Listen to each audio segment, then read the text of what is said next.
Why this works. A mayonnaise is the emulsion keychain recipe, the dish where every variable that matters in every other emulsion is visible at once, and on a slow enough timeline to watch. Egg yolk is the engine. It contains lecithin, a phospholipid that has a water-loving end and a fat-loving end. Whisked into a small amount of water-based liquid, the vinegar, mustard, and salt. The lecithin orients itself around oil droplets as the oil arrives, the water-loving end pointing outward into the water phase, the fat-loving end embedded in the droplet. That orientation is what keeps the droplets suspended instead of merging back into a single oil layer. One yolk can stabilize a remarkable amount of oil, typically 150 to 200 grams, sometimes more. The water phase is the second variable. Vinegar gives acidity, which helps stability. Mustard adds its own emulsifying compounds, mucilage, protein. Salt dissolves into the water and lowers surface tension. The order matters. Salt has to dissolve into water-based liquid before the oil arrives, because salt does not dissolve in oil. This is also why a vinaigrette salts the vinegar before the oil. Same physics, smaller scale. The mechanical energy of the whisk is the third variable. The whisk shatters incoming oil into droplets small enough to stay suspended. Slow streaming gives the yolk time to coat each droplet with lecithin before the next arrives. Fast pouring overwhelms the system. The lecithin can't keep up, and the sauce breaks. Droplets merge, oil pools, the emulsion is gone. Once you have made a mayonnaise twice from scratch, the vinaigrette recipe stops looking like a different dish. They are cousins. The vinaigrette uses mustard alone for emulsification, no yolk, so it has less holding power. The mayonnaise uses the yolk's lecithin and is consequently far more stable. The technique, salt into vinegar first, mustard next, oil slowly third, is identical. What changes is the emulsifier. A small optional move. A few drops of concentrated reduction, vinegar boiled down to a syrup, or a tablespoon of a sherry reduction added to the water phase before the oil. This is a small reduction step that gives the finished mayonnaise more depth than vinegar alone provides, useful for an aioli-adjacent register or a mayonnaise destined for fish. The umami note is quietly real. Egg yolks themselves contribute free glutamate, and good Dijon mustard adds more. A mayonnaise that tastes rich is partly tasting fat, partly tasting savory amino acids, not just the oil. Common mistakes: oil too fast. Target: first 30 seconds drop by drop, then thin steady stream. Continuous whisking. Why it matters? The number one failure mode. Fast pouring overwhelms the lecithin. Droplets coalesce, sauce breaks. Once you see oil pooling above egg water rather than glossy cream, squeeze bottle or measuring cup with fine spout. Drop, drop, drop until visibly thick, about 50 grams oil in. Then stream slowly. Workarounds: broke, rescue method, fresh yolk in clean bowl, drizzle broken sauce in slowly as if it were oil. The new lecithin reserve fixes it. Cold egg yolk straight from the fridge. Target: yolk at room temperature, 20 degrees Celsius before whisking. Why it matters?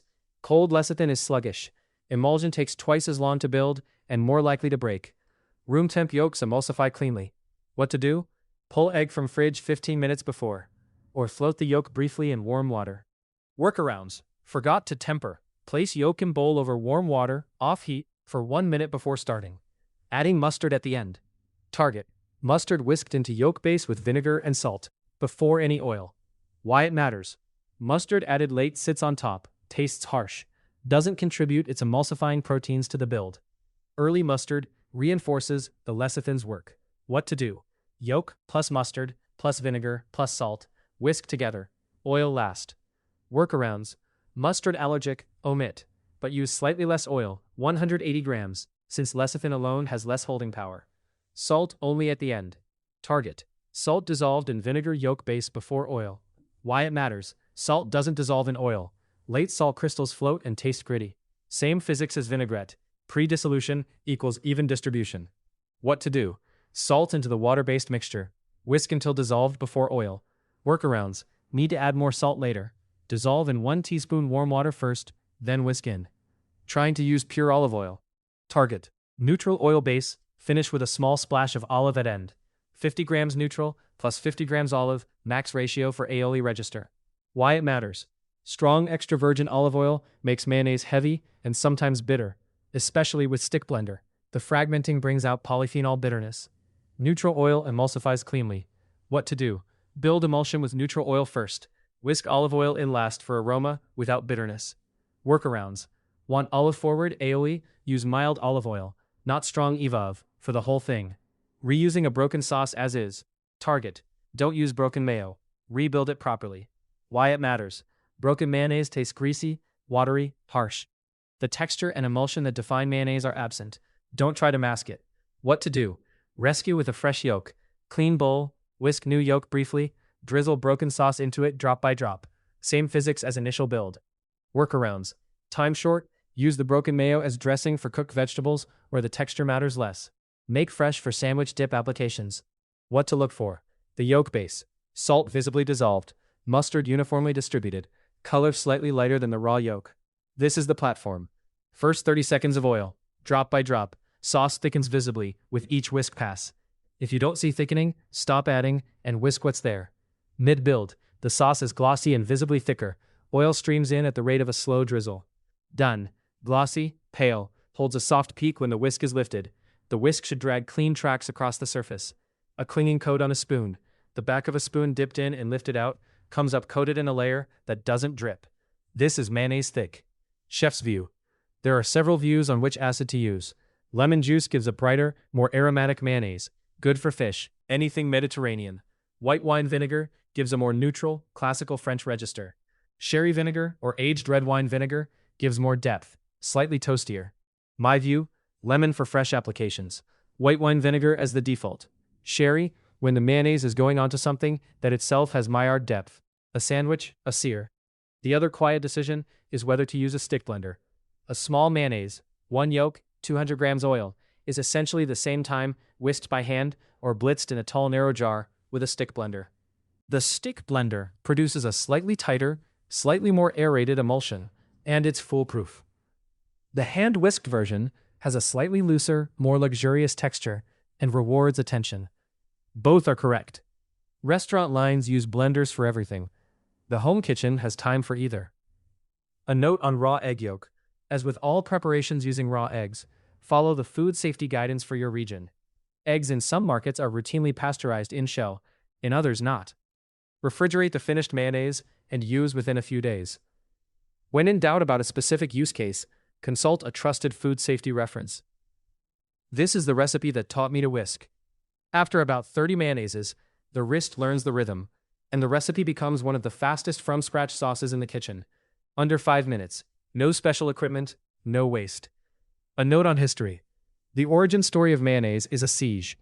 In 1756, French forces under the Duc de Richelieu captured the port of Mahon on the island of Minorca from the British.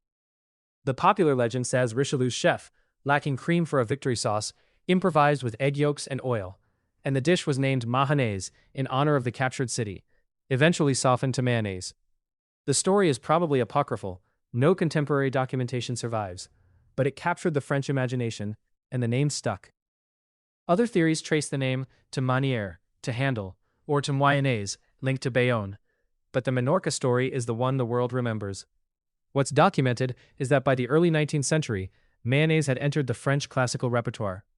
Antonin Carême described it in his L'art de la cuisine française au XIXe siècle, 1833 to 1835, and it has been there ever since. Industrial production began in the early 20th century.